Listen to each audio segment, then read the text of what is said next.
नमस्कार, जय हिंद। स्वागत है आपका एक बार फिर से आपके अपने चैनल पर। और आज के इस वीडियो में आपके लिए एक और मॉडल पेपर की जो सीरीज हमारी चल रही है, तो एक और मॉडल पेपर लेकर आए हैं। और यहाँ पर VDO, BPDO, RO, ARO, lower PCS, तो जो भी होने वाले आने वाले एग्जाम्स हैं, तो उनके लिए यह सीरीज आपके लिए महत्वपूर्ण है। प्रीवियस अगर वीडियोज आपने नहीं देखे हैं इस सीरीज के, तो एक बार जरूर देख लें, क्योंकि ये सारे जो वीडियोज हमने ऑथेंटिक बुक से लाए हैं, जो कि दृष्टि आईएएस की बुक है। तो शुरू कर लेते हैं। सबसे पहला प्रश्न हमारे पास है, सूची 1 और सूची 2 को सुमेलित कीजिए। सूचियों के नीचे दिए गए कूट से सही उत्तर चुनना है। तो यहाँ पर दिए गए हैं, एक साइड आपको एसिड दिए गए हैं और एक साइड दूसरी सूची में नाम दिए गए हैं चीजों के, वो किस में पाया जाता है। तो लैक्टिक एसिड सभी को पता है दूध में पाया जाता है, एसिटिक अम्ल जो है सिरका में पाया जाता है, साइट्रिक अम्ल जो है आपका नींबू में पाया जाता है, और ब्यूटायरिक अम्ल जो है आपका दुर्गंध युक्त मक्खन में पाया जाता है। तो ये आपको ध्यान रखने हैं यहाँ पर, यानी सही उत्तर आपका हो जाएगा। अभी अगर आप देखेंगे तो पहले का लैक्टिक एसिड दूध में, यानी पहले का 3 हो जाएगा 3, और एसिटिक एसिड 3, 4 सिरका में पाया जाता है 4 हो जाएगा, साइट्रिक एसिड का 1 हो जाएगा नींबू, और ब्यूटारिक एसिड का 2। तो 3 4 1 2, तो 3 4 1 2 जिस भी कूट में आपको देखने को मिलेगा, तो लास्ट वाले में है। ऑप्शन नंबर डी इसका सही उत्तर है। साइक्लोट्रॉन किसको त्वरित करने के लिए प्रयुक्त किया जाता है? वेरी वेरी इंपॉर्टेंट क्वेश्चन है। साइक्लोट्रॉन जो है ये त्वरित करने के लिए प्रयुक्त किया जाता है आयन को। ऑप्शन नंबर डी इसका सही उत्तर है। आगे देखिए, वाटर जेट तकनीक का उपयोग किया जाता है। कौन सा इनमें से कौन सा ऑप्शन है जिसमें वाटर जेट तकनीक का उपयोग किया जाता है? तो वाटर जेट तकनीक का उपयोग खदानों के वेदन में किया जाता है। अगला प्रश्न देखिए, मनुष्य के अंगों में हानिकारक विकिरणों में सबसे कम सुप्रभाव्य अंग है। तो सबसे कम सुप्रभाव्य अंग बताना है इनमें से। तो सबसे कम जो सुप्रभाव्य अंग होता है हमारा, वो जो हानिकारक विकिरणों से जो सबसे कम सुप्रभाव्य होता है, वो होता है मस्तिष्क। ऑप्शन नंबर सी इसका करेक्ट आंसर हो जाएगा। आगे बढ़िए, गोल कृमि निमेटोड। गोल कृमि एक जीव होता है, इससे होने वाला रोग आपको बताना है। यहाँ पर कौन सा रोग जो है गोल कृमि से होता है? तो गोल कृमि से आपका फाइलेरिया रोग होता है। ऑप्शन नंबर ए इसका सही उत्तर है। अगला प्रश्न देखिए, आजकल सड़क की रोशनी के लिए पीले लैंप बहुतायत में प्रयुक्त हो रहे हैं। इन लैंपों में निम्नलिखित में से किसका उपयोग करते हैं? तो सड़क की रोशनी के लिए पीले लैंपों का जो उपयोग होता है, इसमें किसका उपयोग किया जाता है? इसमें उपयोग होता है आपका सोडियम का। ऑप्शन नंबर डी, क्योंकि सोडियम जब जो दीप्ति उत्पन्न करता है वो पीले रंग की उत्पन्न करता है। ऑप्शन नंबर डी इसका सही उत्तर है। महासागर में दबी हुई वस्तुओं की स्थिति जानने के लिए निम्न में से किस यंत्र का प्रयोग किया जाता है? तो महासागरों में सोनार का प्रयोग किया जाता है दबी हुई वस्तुओं का पता लगाने के लिए। अगला देखिए, ध्वनि तरंगे। ऑप्शन देख सकते हैं यहाँ पर डिटेल में कि ध्वनि तरंगे जो है निर्वात में चल सकती हैं, केवल ठोस माध्यम में चल सकती है, केवल गैसों में चल सकती है, ठोस तथा गैस दोनों माध्यमों में चल सकती है। तो निर्वात में ध्वनि तरंगे नहीं चल सकती हैं, ये आपको ध्यान रखना है। और केवल ठोस में नहीं और केवल गैसों में नहीं, बल्कि ठोस और गैस दोनों में चल सकती है। ऑप्शन नंबर डी इसका करेक्ट आंसर हो जाएगा। जीनोम चित्रण का संबंध इनमें से है। तो जीनोम चित्रण का संबंध बताना है इनमें से किससे है। तो देख सकते हैं यहाँ पर रक्त वर्गीकरण, जीन्स का चित्रण, स्नायु केंद्रों का चित्रण या मस्तिष्क का चित्रण। सही उत्तर आपका हो जाएगा जीनोम का संबंध है जीन से। ऑप्शन नंबर बी इसका सही उत्तर हो जाएगा।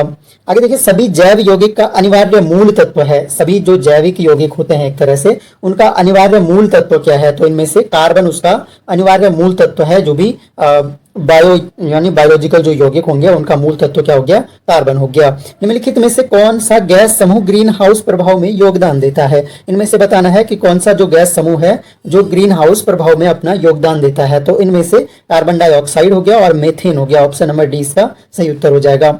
आगे बढ़िए, अगला प्रश्न हमारे पास है, अम्ल वर्षा निम्नांकित द्वारा वायु प्रदूषण के कारण होती है। अम्ल वर्षा जो है किसके प्रदूषण के कारण होती है? कई बार हमारे वीडियोस में ये क्वेश्चन रिपीट हो गया है, तो फिर भी आप लोग ध्यान रखिए, नाइट्रस ऑक्साइड और सल्फर डाइऑक्साइड। अगला देखिए, भारतीय राष्ट्रीय कांग्रेस का अंतिम अधिवेशन जिसमें बाल गंगाधर तिलक ने भाग लिया था। तो भारतीय राष्ट्रीय कांग्रेस का वह अंतिम अधिवेशन बताना है जिसमें बाल गंगाधर तिलक ने भाग लिया था। सही उत्तर है अमृतसर अधिवेशन 1919। Option number D. अगला देखिए, भारतीय स्वाधीनता विधेयक को राजकीय स्वीकृति प्राप्त हुई थी। तो किस तिथि को भारतीय जो स्वतंत्रता विधेयक था उसको राजकीय स्वीकृति दी गई? तो वो दी गई थी 18 जुलाई 1947 को। आगे देखिए, निम्नलिखित में से कौन सा युग्म सही सुमेलित नहीं है? तो यहाँ पर देखना है, यहाँ पर आपको पानीपत का युद्ध 1526, खानवा का युद्ध 1527, घाघरा का युद्ध जो है 1529, यह भी आपका सही है। और अगला देखिए यहाँ पर चंदेरी का युद्ध 1530 में नहीं हुआ था, यह आपका सुमेलित नहीं है। ऑप्शन नंबर डी इसका सही उत्तर हो जाएगा। आगे देखिए, मानव शरीर का तापक्रम। अब मानव शरीर के तापक्रम पर क्या प्रभाव पड़ता है? इंपॉर्टेंट क्वेश्चन है। जाड़ों में घट जाता है, गर्मियों में बढ़ जाता है, नहीं जाड़ों में घटता है, नहीं गर्मियों में बढ़ता है, या जाड़ों में बढ़ जाता है। तो सही उत्तर क्या है? हमारा जो टेम्परेचर होता है, बॉडी टेम्परेचर, वो कांस्टेंट रहता है, यानी स्थिर रहता है, न तो जाड़ों में घटेगा और ना ही गर्मियों में बढ़ता है। Option number C. निम्नलिखित में से कौन हैदराबाद के स्वतंत्र राज्य का संस्थापक था? इनमें से कौन सा व्यक्ति था जो हैदराबाद के स्वतंत्र राज्य का संस्थापक था? सही उत्तर आपका चिनक्लिच खां है, ऑप्शन नंबर डी। अगला देखिए, निम्नलिखित में से किसे भारत में फ्रांसीसी कंपनी का संस्थापक माना जाता है? भारत में फ्रांसीसी कंपनी का संस्थापक यहाँ पर बताना है, किस व्यक्ति को भारत में फ्रांसीसी कंपनी का संस्थापक माना जाता है? सही उत्तर आपका है, कॉलबर्ट को फ्रांसीसी कंपनी का संस्थापक माना जाता है। इंपॉर्टेंट क्वेश्चन है, क्योंकि जनरली हमें पता रहते हैं अंग्रेजों की कंपनी के संस्थापक, ऐसे ही पुर्तगाली कंपनी के संस्थापक हमें याद रहते हैं। अगर अलग सा फ्रांसीसी पूछ रहे तो वहां पर कंफ्यूजन हो सकता है। सही उत्तर आपका कॉलबर्ट हो गया। अगला देखिए, निम्नलिखित में से किस गवर्नर जनरल ने विलय की नीति नियोजित एवं क्रियान्वित की थी? कौन सा गवर्नर जनरल था जिसने विलय की नीति को नियोजित भी किया था और क्रियान्वित भी किया था? तो वो कौन था? डलहौजी था, ऑप्शन नंबर बी। अगला देखिए, निम्नलिखित में से किसका नाम 1857 के विद्रोह से नहीं जुड़ा है? इनमें से बताना है कौन सा व्यक्ति 1857 के विद्रोह से संबंधित नहीं है। Colonel Saint Leger, lieutenant colonel Gibbs, colonel Wellesley या उपयुक्त सभी? सही उत्तर है ऑप्शन नंबर डी, ये सभी का नाम जो है 1857 के विद्रोह से जुड़ा हुआ नहीं है। अगला देखिए, निम्नलिखित में से किसने कौमी आवाज, ये वेरी वेरी इंपॉर्टेंट है, कौमी आवाज पत्र का प्रारंभ किया था? कौन से व्यक्ति थे जिन्होंने कौमी आवाज, तो ये प्रारंभ किया था आपका जवाहरलाल नेहरू ने, ऑप्शन नंबर 20 का सही उत्तर हो जाएगा। अगला देखिए, निम्नलिखित समाज सुधारकों में से कौन संस्कृत भाषा में प्रवीणता के लिए जाना जाता है? संस्कृत भाषा में प्रवीणता के लिए कौन सा व्यक्ति इनमें से जाना जाता है? सही उत्तर आपका है दयानंद सरस्वती भी हैं, ईश्वरचंद्र विद्यासागर भी और राजा राम मोहन राय भी, ऑप्शन नंबर डी इसका सही उत्तर है। निम्नलिखित में से कौन सी घटना सबसे पहले हुई? इनमें से बताना है सबसे पहले कौन सी घटना हुई थी। तो ऑप्शन देख सकते हैं, खेड़ा, सविनय अवज्ञा, चंपारण या असहयोग। तो सबसे पहला चंपारण वाला, नील विद्रोह वाला, सबसे पहले जो सत्याग्रह हुआ था वो चंपारण सत्याग्रह हुआ था, ऑप्शन नंबर सी इसका सही उत्तर है। कभी सीक्वेंस लगाने को भी आ जाते हैं, तो ये आपको ध्यान रखने। निम्नलिखित में से किस स्थान पर मानव के साथ कुत्ते को दफनाए जाने का साक्ष्य मिला है? कौन सा स्थान है जहां पर मनुष्य के साथ कुत्ते को दफनाया जाने का साक्ष्य मिला है? वो है बुर्ज होम, ऑप्शन नंबर ए सही उत्तर हो जाएगा। दक्षिणी अमेरिका का चौड़ा वृक्ष रहित घास का मैदान क्या कहलाता है? तो दक्षिणी अमेरिका का जो चौड़ा वृक्ष रहित घास का मैदान है वो कहलाता है आपका पंपास, ऑप्शन नंबर बी इसका सही उत्तर हो जाएगा। अगला देखिए, कौन सी जल संधि यूरोप से अफ्रीका को यूरोप से अलग करती है? कौन सी जल संधि है जो अफ्रीका और यूरोप महाद्वीप को अलग करती है? सही उत्तर आपका जिब्राल्टर जल संधि, ऑप्शन नंबर बी। अगला देखिए, अधिकांश मौसम गतिविधियां जिस वायुमंडलीय परत में होती हैं उसे क्या कहा जाता है? तो वो परत आपका क्षोभ मंडल होती है, जिसमें अधिकांश वायुमंडलीय जो मौसम संबंधी गतिविधियां होती हैं वो क्षोभ मंडल में होती हैं। अगला देखिए, भारत की सबसे बड़ी जनजाति समूह है, भारत के जो जनजातीय समुदाय हैं उनमें सबसे बड़ा कौन सा है? तो सबसे बड़ा है गोंड, ऑप्शन नंबर बी इसका सही उत्तर हो जाएगा। भारतीय विधायिका प्रथम बार द्विसदनीय बनाई गई, कौन से सन में भारतीय विधायिका जो है प्रथम बार द्विसदनीय बनाई गई थी? तो ये बनाई गई थी 1919 के भारत शासन अधिनियम के द्वारा। अगला देखिए, निम्न में से कौन संविधान सभा की प्रारूपण समिति का सदस्य नहीं था? अब ये ध्यान से देखना, यहाँ पर पहले पूछा गया है कि कौन सा व्यक्ति नहीं था संविधान सभा की प्रारूप समिति का सदस्य, तो इनमें से BN राव नहीं थे, ऑप्शन नंबर सी इसका करेक्ट आंसर हो जाएगा। अगला देखिए, भारतीय संविधान की प्रस्तावना में निम्नलिखित में से किस स्वतंत्रता का वर्णन नहीं किया गया है? विचार की स्वतंत्रता, धर्म की स्वतंत्रता, विश्वास की स्वतंत्रता या आर्थिक स्वतंत्रता? सही उत्तर आपका हो जाएगा आर्थिक स्वतंत्रता की बात प्रस्तावना में नहीं की गई है। अगला देखिए, भाषा के आधार पर राज्यों के गठन हेतु राज्य पुनर्गठन आयोग की स्थापना कब की गई थी? राज्य पुनर्गठन आयोग की स्थापना आपके 1953 में हुई थी। अगला देखिए, भारत के संविधान का कौन सा अनुच्छेद पसंद के व्यक्ति से विवाह करने के लिए किसी व्यक्ति के अधिकार को संरक्षण देता है? तो कौन सा अनुच्छेद है जिसके अनुसार हम अपनी पसंद के व्यक्ति से विवाह करने के लिए स्वतंत्र हैं? तो वो अनुच्छेद है आपका जीवन का अधिकार भी आप इसको बोलते हैं, अनुच्छेद नंबर 21। अगला, राज्य के नीति निर्देशक तत्व के अधीन निम्नलिखित में से कौन सा एक उपबंध नहीं है। नीति निदेशक तत्वों के अधीन बताना है कि कौन सा उपबंध इनमें से नहीं है। तो इनमें से जो नहीं है, भारत के सभी लोगों में सामंजस्य और सामान्य सामूहिक भाईचारे की प्रवृत्ति को बढ़ावा देना, ये राज्य के नीति निदेशक तत्वों का पार्ट नहीं है। सही उत्तर हमारा ये हो जाएगा। बाकी काम करने का अधिकार है। 6 वर्ष से कम आयु के बच्चों की प्रारंभिक बाल्यावस्था देखभाल, जो आर्टिकल 45 बाद में एक तरह से अमेंडमेंट किया गया था, इसमें न्यायपालिका का कार्यपालिका से अलगाव, ये भी है। तो ऑप्शन नंबर सी हमारा सही उत्तर हो जाएगा। अगला देखिए, भारत के राष्ट्रपति को महाभियोग द्वारा हटाने की प्रक्रिया निम्नलिखित में से किस अनुच्छेद में वर्णित है? कौन सा अनुच्छेद है जिसमें राष्ट्रपति को हटाने की प्रक्रिया का वर्णन मिलता है? तो वो अनुच्छेद है आपका अनुच्छेद नंबर 61, ऑप्शन नंबर बी। अगला देखिए, भारत में न्यायिक पुनरीक्षण का अर्थ है। तो भारत में न्यायिक पुनरीक्षण का जो सही अर्थ है वो आपका विधियों और कार्यपालिक आदेशों की संवैधानिकता के विषय में प्रख्यापन करने का न्यायपालिका का अधिकार। अगला देखिए, निम्नलिखित में से कौन सी खरीफ फसल नहीं है? खरीफ की फसल बतानी है। इनमें से कौन सी फसल जो है वो खरीफ की नहीं है? तो इनमें से सरसों जो है वो रबी की फसल है। बाकी सभी जो है कपास हो गया, मक्का हो गया, मूंगफली हो गया, ये सभी खरीफ की फसलें हैं। अगला देखिए, सूची 1 को फिर सूची 2 से मिलान करना है और सूचियों के नीचे दिए गए कूट से सही उत्तर चुनना है। तो एक तरफ समितियां दी गई हैं और उनके विषय सामने दिए गए हैं कि किस विषय से संबंधित कौन सी समिति थी। तो अब हमें यहाँ पर देखना, देख सकते हैं, रंगराजन समिति कर सुधार, नरसिम्हन समिति बीमा सुधार, टेलकर समिति PSES में शेयरों का विनिवेश, मल्होत्रा समिति बैंकिंग क्षेत्र में सुधार। PSES में शेयरों का विनिवेश से, और नरसिम्हन समिति जो आपकी है वो आपकी संबंधित है बैंकिंग क्षेत्र में सुधार से। केलकर समिति का संबंध कर सुधार से है और मल्होत्रा समिति का बीमा सुधार से संबंधित है। तो मल्होत्रा समिति बीमा सुधार हो गई, केलकर कर सुधार हो गई, रंगराजन समिति PSES में शेयरों का विनिवेश, और नरसिम्हन समिति जो है बैंकिंग क्षेत्र में सुधार से संबंधित हो गई। यानी पहले वाला A का हो गया 3, तो इस तरह से 3, 4, 1 और 2, तो ये सीक्वेंस में जो आपको लगाना है। तो इनमें से चुन लेंगे हम सही विकल्प 3, 4, 1, 2, जो आपका ऑप्शन नंबर सी है, ये आपका करेक्ट आंसर हो जाएगा। अगला देखिए, निम्नलिखित में से कौन औद्योगिक श्रमिकों के लिए उपभोक्ता मूल्य सूचकांक संख्या जारी करता है? उपभोक्ता मूल्य सूचकांक संख्या को जारी करता है आपका श्रम ब्यूरो। अगला प्रश्न यहाँ पर चक्रीय निर्धन वे हैं। चक्रीय निर्धन वे व्यक्ति होते हैं जो निरंतर जो है निर्धन हो रहे हैं, कभी वो गैर निर्धन हो रहे हैं, यानी कभी वो निर्धन हो रहे हैं और कभी उनके वो जो है धनी हो जा रहे हैं। तो ऐसे निर्धनों को एक तरह से चक्रीय निर्धन कहते हैं कि कुछ समय के लिए वो उनकी स्थिति निर्धनता के करीब आ रही है और कुछ समय बाद वो जो है निर्धनता के स्तर से ऊपर उठ जा रहे हैं। तो जो निरंतर निर्धन और गैर निर्धन होते रहते हैं उनको चक्रीय निर्धन कहा जाता है। वेरी इंपॉर्टेंट क्वेश्चन है, ध्यान रखिएगा। अगला देखिए, निम्नलिखित में से कौन सा कथन सही नहीं है? RBI देश का केंद्रीय बैंक है, बिल्कुल सही बात है।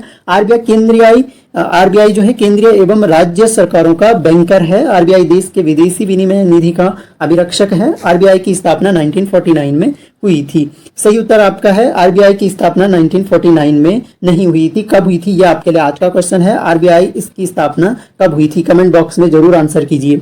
अगला प्रश्न देखिए, सरकार की संपूर्ण देयता को निम्नलिखित में से कौन परिभाषित करता है? संपूर्ण देयता जो होती है सरकार की, उसे कहा जाता है राजकोषीय घाटा। ऑप्शन नंबर बी सही उत्तर हो जाएगा।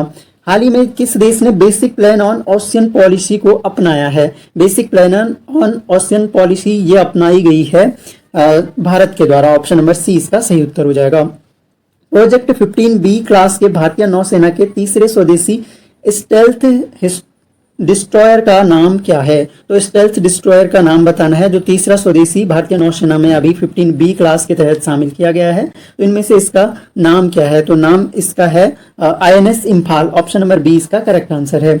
अगला प्रश्न देखिए, किस संस्था ने promoting millets in diets report जारी की? तो कौन सी संस्था है जो मिलेट्स यानी मोटे अनाज जो होते हैं, श्री अन्न भी कहा गया है, ये आपको ध्यान रखना है। और उत्तराखंड के परिप्रेक्ष्य में खास ध्यान रखना है, मिलेट मिशन स्कीम लॉन्च की है सरकार ने, और भारत के कहने पर ही ये वर्ष जो है मिलेट ईयर्स के रूप में मनाया जा रहा है। तो ये बातें आपको ध्यान रखनी है। यहाँ से क्वेश्चन मैंने पिछले वीडियो में भी कहा था कि जरूर बनेगा, और अभी भी बोल रहा हूँ कि मिलेट्स से एक प्रश्न आपको जरूर बनना है। Promoting millets in diets report जो जारी की गई है, ये जारी की है आपके नीति आयोग ने। ऑप्शन नंबर ए इसका सही उत्तर हो जाएगा। उत्तराखंड राज्य में निम्नलिखित में से किस जिले का भौगोलिक क्षेत्रफल सबसे अधिक है? भौगोलिक क्षेत्रफल उत्तराखंड में सबसे अधिक है उत्तरकाशी का। इनमें से ऑप्शन नंबर बी आपका सही उत्तर हो जाएगा। अगर देखिए, सूची 1 में दिए गए तथ्यों का मेल सूची 2 में दिए गए स्थानों से कीजिए तथा नीचे दिए गए कूट की सहायता से सही उत्तर चुनिए। अब यहाँ पर देख सकते हैं, यहाँ पर भारतीय सैन्य अकादमी, फूलों की घाटी, भेल और पिंडारी ग्लेशियर। तो फूलों की घाटी आपको पता ही है चमोली में स्थित है, सैन्य अकादमी आपकी देहरादून में है, और भेल जो आपका हरिद्वार में है, और पिंडारी ग्लेशियर आपका बागेश्वर में हो गया। यानी अगर हमें कूट चुनने हो तो IMA हो गया आपका देहरादून, यानी 3 से शुरू हो रहा है, फूलों की घाटी चमोली 1, भेल आपका हरिद्वार और पिंडारी ग्लेशियर बागेश्वर। तो 3, 1, 2, 4 अब आप सही कूट चुन सकते हैं। 3, 1, 2, 4 ऑप्शन नंबर बी इसका सही उत्तर हो जाएगा।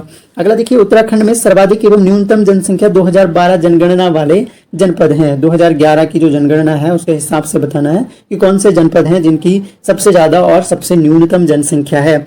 सही उत्तर आपका है हरिद्वार और रुद्रप्रयाग, ऑप्शन नंबर ए। अगला देखिए, काली व लोहावती नदी के संगम पर स्थित है। काली और लोहावती नदी के संगम पर आपका गढ़मुक्तेश्वर स्थित है, ऑप्शन नंबर सी।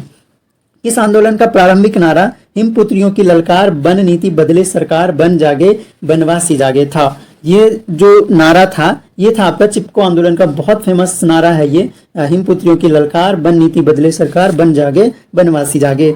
अगला देखिए, कौन सा शहर क्वाड समिट 2023 का मेजबान है। तो 2023 जो क्वाड समिट है अभी की, इसका मेजबान बताना है कि किस शहर में 2023 का क्वाड समिट हुआ या होगा। तो सही उत्तर आपका है सिडनी, ऑप्शन नंबर ए इसका करेक्ट आंसर है। अगला देखिए, इस राज्य में मतदाताओं के निर्बाध नामांकन के लिए चुनाव आयोग द्वारा मतदाता helpline app, voters helpline app पेश किया गया। तो ये किया है आपका कर्नाटक, एक तरह से कर्नाटक राज्य ने, ऑप्शन नंबर डी इसका सही उत्तर हो जाएगा। नाटो का 31वां सदस्य कौन सा देश बना है। तो हाल ही में आपने काफी सुना होगा नाटो के बारे में, क्योंकि अभी यूक्रेन वाला मुद्दा काफी फेमस रहा था, और उसके बाद 31वां सदस्य नाटो में जुड़ा है अभी, और वो जुड़ा है आपका फिनलैंड, ऑप्शन नंबर सी आपका करेक्ट आंसर हो जाएगा। केंद्रीय गृह मंत्री अमित शाह ने किस राज्य में वाइब्रेंट विलेज प्रोग्राम शुरू किया है।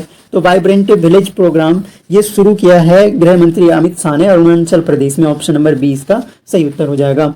राष्ट्रीय पंचायत पुरस्कार 2023 के तहत सर्वश्रेष्ठ जिला पंचायत के रूप में किसे चुना गया। वेरी इंपॉर्टेंट क्वेश्चन है। राष्ट्रीय पंचायत पुरस्कार 2023 के तहत सर्वश्रेष्ठ जिला पंचायत के रूप में चुना गया है आपका गंजम जिला पंचायत, और ये कहां पर है, ओडिशा में है, ऑप्शन नंबर ए इसका सही उत्तर हो जाएगा। अगला देखिए, Asian infrastructure development bank AIIB का पहला विदेशी कार्यालय कहां खोला जाएगा। ये खोला जाएगा आपका अबू धाबी में, ऑप्शन नंबर बी इसका सही उत्तर है। संयुक्त राष्ट्र जनसंख्या कोष UNFPA द्वारा जारी की गई स्टेट ऑफ वर्ल्ड पॉपुलेशन 2023 के अनुसार विश्व का सर्वाधिक जनसंख्या वाला देश कौन सा है। तो विश्व का सर्वाधिक जनसंख्या वाला देश आपका इंडिया हो चुका है, ऑप्शन नंबर ए इसका सही उत्तर है। टेनिस टूर्नामेंट मियामी ओपन 2023 के महिला वर्ग का खिताब किसने अपने नाम किया। तो महिला वर्ग का मियामी ओपन 2023 ये जीता है पेट्रा क्विटोवा ने, ऑप्शन नंबर सी इसका सही उत्तर है। 76वें बाफ्टा अवार्ड्स में बेस्ट फिल्म का खिताब किसने जीता। तो बेस्ट फिल्म का खिताब जीता था इसमें all quite on the western front, option number 20 का सही उत्तर है। इंपॉर्टेंट है बाफ्टा अवार्ड। नीति आयोग के नए CEO कौन बने हैं। वेरी इंपॉर्टेंट क्वेश्चन है। नीति आयोग के नए CEO जो बने हैं वो आपके सुब्रमण्यम परमेश्वरन अय्यर हैं। अगर देखिए, स्वामी विवेकानंद को ज्ञान प्राप्त हुआ था, अब ये गुफाएं का नाम दिया गया है, कौन सी गुफा में स्वामी विवेकानंद को ज्ञान की प्राप्ति हुई थी। सही उत्तर आपका कसार देवी गुफा है, ऑप्शन नंबर ए। 1841 ईस्वी में नैनीताल की खोज किसने की थी। तो नैनीताल की खोज P. बैरन ने या पीटर बैरन ने की थी, ऑप्शन नंबर बी आपका करेक्ट आंसर हो जाएगा। निम्न में से किस जनजाति में बैठान विवाह प्रचलित है। बैठान विवाह की प्रथा जो है ये प्रचलित है आपकी बुक्सा जनजाति में, ऑप्शन नंबर डी इसका सही उत्तर हो जाएगा। उत्तराखंड के किस भाग में पाताल तोड़ कुएं पाए जाते हैं। तो ये पाए जाते हैं तराई क्षेत्र में, ऑप्शन नंबर बी सही उत्तर हो जाएगा। उत्तराखंड राज्य की सीमा कुल कितने भारतीय राज्यों से लगती है। तो भारतीय 2 राज्यों से लगती है। उत्तराखंड राज्य के हरिद्वार जिले में हर की पौड़ी का निर्माण करवाया था, ये करवाया था राजा विक्रमादित्य ने। कुनिंद वंश का सबसे शक्तिशाली राजा बताना है, तो ये अमोघभूति था, ऑप्शन नंबर बी सही उत्तर हो जाएगा। हर्ष के समय वैनसांग ने उत्तराखंड की यात्रा की थी, उसने अपनी यात्रा वृतांत में इस राज्य को क्या कहा है। तो कहा है पोली हिमोपुलो, ब्रह्मपुर कहा है, ऑप्शन नंबर ए ब्रह्मपुर इसका मतलब होता है। अगला देखिए, उत्तराखंड राज्य का सर्वाधिक पुरुष साक्षरता वाला जिला कौन सा है। सही उत्तर आपका हो जाएगा रुद्रप्रयाग। रुद्रप्रयाग में सबसे ज्यादा पुरुष साक्षरता है। अगला प्रश्न देखिए, उत्तराखंड राज्य में कुल कितनी राज्यसभा सीटें हैं। तो राज्यसभा सीटें 3 हो गई और लोकसभा 5 हो गई। अंतर्राष्ट्रीय महिला दिवस पर केंद्रीय जल शक्ति मंत्रालय की ओर से उत्तराखंड की कितनी महिलाओं को स्वच्छ सुजल शक्ति सम्मान 2023 से सम्मानित किया गया? वेरी इंपॉर्टेंट क्वेश्चन यहाँ पर है। सही उत्तर आपका है ऑप्शन नंबर बी, 3 महिलाओं को सम्मानित किया गया है। हाल ही में तमिलनाडु में आयोजित 82वीं all India inter university athletics प्रतियोगिता में किस खिलाड़ी ने 20 किलोमीटर वॉक रेस में स्वर्ण पदक जीता? तो सही उत्तर आपका इसका मानसी नेगी है, क्योंकि ये उत्तराखंड से संबंध रखती हैं, तो इसलिए क्वेश्चन पूछा जा सकता है। वर्ष 2021-22 का लाइफ टाइम अचीवमेंट पुरस्कार उत्तराखंड के किस व्यक्ति को प्रदान किया गया? तो ये प्रदान किया गया है आपका सुरेश चंद्र पांडे को, ऑप्शन नंबर बी। अगला देखिए, नई दिल्ली में गणतंत्र दिवस पर कर्तव्य पथ पर आयोजित परेड में मानस खंड को कौन सा स्थान प्राप्त हुआ है? मानस खंड जो है उत्तराखंड की झांकी थी और इसको प्रथम स्थान प्राप्त हुआ है। अगला देखिए, देश की पहली ग्रामीण विज्ञान कांग्रेस का शुभारंभ कहाँ किया गया? देश की पहली ग्रामीण विज्ञान कांग्रेस का शुभारंभ जो है ये आपका देहरादून में किया गया, ऑप्शन नंबर डी इसका सही उत्तर हो जाएगा। ये हमने डिस्कस भी किया था करंट अफेयर्स वाले वीडियोज में। हर मंथ उत्तराखंड करंट अफेयर्स का वीडियो आता है, थ्योरी प्लस एमसीक्यू सेट का, तो आप लोग जरूर देखिए। पुराना इस मंथ का भी अभी हाल ही में लॉन्च हुआ है। निम्नलिखित युग्मों में से कौन सही सुमेलित नहीं है? इनमें से बताना, बांदीपुर राष्ट्रीय उद्यान कर्नाटका में हो गया, मानस असम में ही है, पेरियार केरल में है, सिमलीपाल जो है ओडिशा में है, मध्य प्रदेश में नहीं है। सही उत्तर ऑप्शन नंबर डी। मीथेन निम्न में से किससे निकलती या उत्सर्जित होती है? केवल धान के खेतों से, केवल दीमक की बॉम्बी से, या ए और बी दोनों से, या इनमें से कोई नहीं? सही उत्तर है ए और बी दोनों से। निम्नलिखित में से कौन एक संविधानेतर संस्था है, यानी नॉन कॉन्स्टिट्यूशनल बॉडी कौन सी है इनमें से? तो सही उत्तर आपका हो जाएगा NITI Aayog, option number D. अगला देखिए, भारतीय संविधान में भारत की आधिकारिक भाषा से जुड़े प्रावधानों में संसद संशोधन कर सकती है। किस तरह का संशोधन हो सकता है? साधारण बहुमत द्वारा या विशेष बहुमत द्वारा? सही उत्तर आपका यहाँ पर है अपने सदस्यों के साधारण बहुमत के द्वारा संशोधन हो सकता है। अगला देखिए, निम्नलिखित में से कौन द्वितीयक प्रदूषक है? द्वितीयक प्रदूषक इनमें से बताना है, smoke, carbon dioxide, carbon monoxide या फ्लाई ऐश। इनमें से द्वितीयक प्रदूषक जो है आपका स्मॉग है, ऑप्शन नंबर ए। निम्नलिखित में से कौन कीटों से प्राप्त नहीं होता है? तो रेशम कीट से प्राप्त होता है, शहद भी एक तरह से किससे, मधुमक्खी से प्राप्त होता है, लाख हो गया, मोती हो गया। तो सही उत्तर आपका क्या हो जाएगा? ऑप्शन नंबर डी, मोती जो है आपका कीटों से प्राप्त नहीं होता है। अगला देखिए, निम्नलिखित में से कौन प्राकृतिक गैस का मुख्य भाग है? तो नेचुरल गैस का मेन जो भाग होता है इनमें से वो होता है आपका मीथेन, ऑप्शन नंबर डी सही उत्तर हो जाएगा। भारत सरकार द्वारा महिला एवं बाल विकास के लिए स्वतंत्र मंत्रालय कब स्थापित किया गया? तो ये स्थापित किया गया था 1985 में। अगला देखिए, हाथी गुम्फा का अभिलेख किस शासक के विषय में जानकारी का स्रोत है? तो हाथी गुम्फा अभिलेख के बारे में बताना है। तो हाथी गुम्फा फेमस अभिलेख है, खारवेल से संबंधित है, ऑप्शन नंबर ए इसका सही उत्तर हो जाएगा। अगला देखिए, निम्नलिखित युग्मों में से कौन सही सुमेलित नहीं है? संथाल विद्रोह 1855, कोल विद्रोह 1831, खासी विद्रोह 1829 से 33 और अहोम विद्रोह 1815। सही उत्तर आपका हो जाएगा यहाँ पर अहोम विद्रोह जो है सही सुमेलित नहीं है। निम्नलिखित में से कौन भारत में ग्रामीण रोजगार का सबसे बड़ा कार्यक्रम है? तो ग्रामीण रोजगार का सबसे बड़ा कार्यक्रम मनरेगा है, Mahatma Gandhi national rural guarantee scheme जो है। निम्नलिखित में से कौन सा जोड़ा सही नहीं है? तो ये हिमालय है, पंजाब हिमालय, कुमायूं नेपाल और असम हिमालय। ये क्वेश्चन भी हमने पहले डिस्कस किया था। सिंधु और सतलज के बीच हो गया पंजाब हिमालय। और अगला जो है जो सही सुमेलित नहीं है इनमें से रावी और तीस्ता नदियों के मध्य नेपाल हिमालय। तो नेपाल हिमालय जो है वो काली और तीस्ता नदी के मध्य है, न कि रावी और तीस्ता के मध्य। तो सही उत्तर ऑप्शन नंबर सी हो जाएगा। निम्नलिखित में से किस जनपद में हिल यात्रा लोक नाटक का आयोजन किया जाता है? तो हिल यात्रा एक तरह की यात्रा ही होती है और इसका आयोजन किया जाता है आपका पिथौरागढ़ में, ऑप्शन नंबर सी इसका सही उत्तर हो जाएगा। उत्तराखंड में निम्न में से किस स्थान पर प्राचीन शिलालेख मिले हैं? तो ये मिले हैं कालसी में, ऑप्शन नंबर सी सही उत्तर हो जाएगा। निम्नलिखित क्षेत्रों में से किस में डायटम पंख पाए जाते हैं? तो ये उच्च अक्षांशों में पाए जाते हैं, ऑप्शन नंबर बी सही उत्तर हो जाएगा। अगला देखिए, यहाँ पर निम्न में से कौन ओपेक का संस्थापक सदस्य नहीं है? तो ओपेक का संस्थापक सदस्य इनमें से ऑस्ट्रेलिया नहीं है, बाकी सभी ओपेक के संस्थापक सदस्य हैं। क्वेश्चन देखिए, उत्तराखंड उच्च न्यायालय के वर्तमान न्यायाधीश कौन से हैं? तो वर्तमान न्यायाधीश का नाम बताना है। सही उत्तर आपका हो जाएगा श्री विपिन संघी, ऑप्शन नंबर सी सही उत्तर हो जाएगा। बांग्लादेश में प्रवेशोपरांत गंगा कहलाती है, यानी गंगा नदी जब बांग्लादेश में जाती है तो वहां पर किस नाम से जानी जाती है? तो सही उत्तर आपका है पद्मा नाम से, ऑप्शन नंबर डी। अगला देखिए, जीएसटी परिषद का अध्यक्ष कौन होता है? जीएसटी परिषद का अध्यक्ष हमारा केंद्रीय वित्त मंत्री होता है। ऑप्शन नंबर बी सही उत्तर हो जाएगा। राष्ट्रीय खाद्य सुरक्षा मिशन कब शुरू किया गया था? राष्ट्रीय खाद्य सुरक्षा मिशन शुरू हुआ था आपका 2007-8 में। ऑप्शन नंबर ए सही उत्तर हो जाएगा। अगला देखिए, खुले बाजार की क्रियाएं निम्न में से किस नीति की विशेषताएं हैं? खुले बाजार की क्रियाएं विशेषताएं हैं आपका मौद्रिक नीति की। ऑप्शन नंबर सी सही उत्तर हो जाएगा। कंप्यूटर वायरस होता है विनाशक प्रोग्राम, उपयोगी फायरवॉल या इनमें से कोई नहीं? सही उत्तर आपका है एक विनाशक प्रोग्राम होता है। निम्न में से कौन हार्डवेयर नहीं है? चुंबकीय टेप, प्रिंटर, असेंबलर या सीआरटी? ये बताना कि इनमें से हार्डवेयर कौन? तो असेंबलर आपका हार्डवेयर नहीं होता है।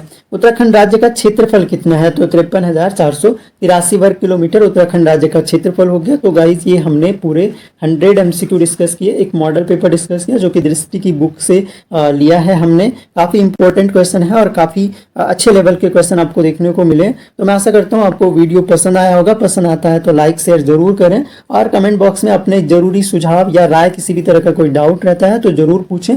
बाकी thanks a lot for listening. मिलेंगे नेक्स्ट वीडियो में, तब तक के लिए जय हिंद।